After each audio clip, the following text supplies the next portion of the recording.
যারা ফুটবল দেখে না বা ফুটবল বুঝে না, আমার বিশ্বাস তারা এগুলো করছে।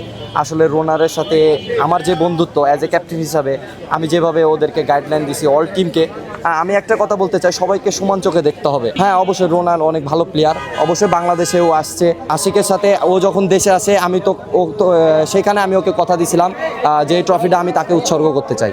ভুল বলতে গেলে এটা আমি জানি না কে বা কারা করছে। আসলে যারা ফুটবল দেখে না বা ফুটবল বুঝে না, আমার বিশ্বাস তারা এগুলো করছে।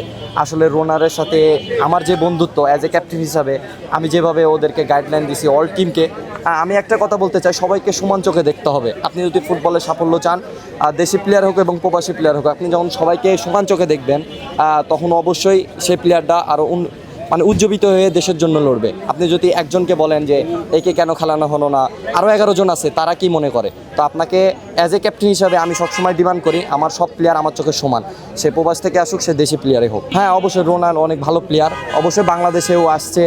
বাংলাদেশের জন্য এটা মানে উজ্জীবিত, ও সামনে আরও ভালো জায়গায় খেলবে, বাংলাদেশের হয়ে আমাদের সাথে খেলবে, ন্যাশনাল টিমে খেলবে।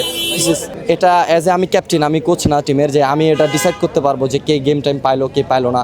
এটা টোটালি আপ টু কোচ যেটা মনে করছে। না না না, অ্যাজ এ আপনি যদি ওয়ার্ল্ডে দেখেন তাহলে ক্যাপ্টেনরা কোনো সময় টিমের প্রতি চাওয়া পাওয়া থাকতে পারে না। হ্যাঁ, আমি ওনাকে সর্বপ্রথম ধন্যবাদ জানাই। উনি বিশেষ করে উনিও ফুটবলার ছিলেন, তো উনি ফুটবলারদের ফিলিংস অবশ্যই বুঝেন।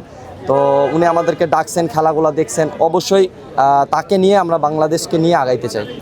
জাহিদি স্যারের কথা যদি বলি তাহলে উনি আমার মতে ফেডারেশনের সবথেকে দুর্দান্ত এবং আমাদের ডেভেলপমেন্ট কমিটির চেয়ারম্যান হিসাবে আমি তাকে সবসময় রেসপেক্ট করি।